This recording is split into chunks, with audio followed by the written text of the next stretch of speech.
Hey virtual assistants, it's Donna Brown here from 100k VA. I hope you're doing well.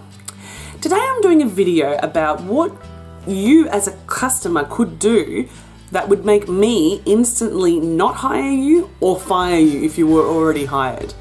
I know it sounds very strange, but the reason why I'm talking about it is I want you, the virtual assistant out there, to think about what are your deal breakers.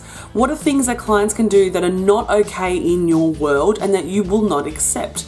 And the reason why I discuss it is because too many times virtual assistants are still thinking like an employee as opposed to a business owner.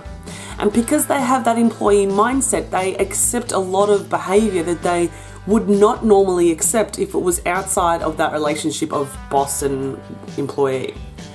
Your client is not your boss. You are not their employee. It's a mutual beneficial relationship. So there needs to be some boundaries, and these are my boundaries. These are my deal breakers. Number one, if you want me to charge you per hour. If you come to me in an interview or a meeting to see if I'm, some right services for you, and you say, look, I've only got a budget, or I'm only wanting to pay $50 per hour, or $20 per hour, or $30 per hour, whatever it might be, instantly you are not going to become my client.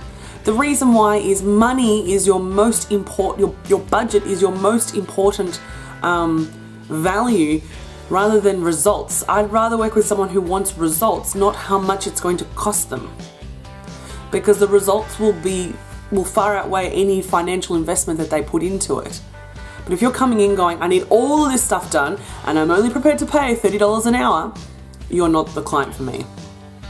Number two, those that like to micromanage. So this is a little bit harder to check until afterwards. So sometimes you don't know this until after you've engaged, after a client has been signed up.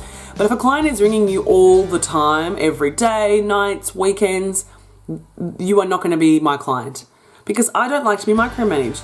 I like for us to have a clear idea on what our strategy is, what are your responsibilities, what are my responsibilities, and then we go and do it. There needs to be some trust involved. If there's no trust because you are micromanaging me, then that becomes a problem and you will no longer become a client. Again, that comes down to that whole employee-manager mindset. Clients need to realize that I am not your employee and you cannot treat me as such, because usually people who are micromanaged are employees, not necessarily contractors or consultants and things like that.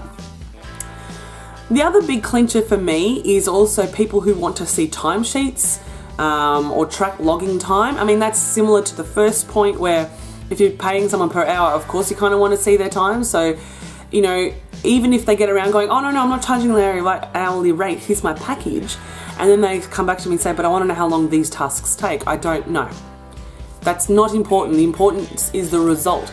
Does the result happen? Are you getting the end result, not how long it takes? You're not buying my time, you're buying my value. So they're probably my top 3 things that will make you get fired. Actually, no, there's a bonus one. After I've hired a client, sometimes some clients actually don't know what they want.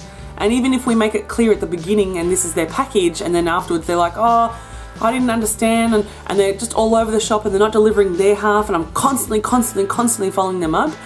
It's not an instant dismissal, but it is going down that path, because my client needs to have clarity on their goals so I can be able to deliver their goals for them. And if they don't have clarity, then they're not going to know why I'm doing what I'm doing, and they're not going to see the value because they still haven't got it clear in their own mind. So that's not an instant dismissal, but it is something that triggers a warning to me, or a red flag.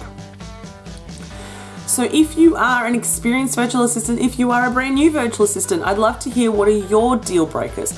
What are things that clients could do or potentially do that are not okay for you and that will result in the client being fired? Share them below, comment, I'd love to hear. Like this video, subscribe if you want more videos about working from home, and particularly in the VA industry, and I will see you next time. Bye.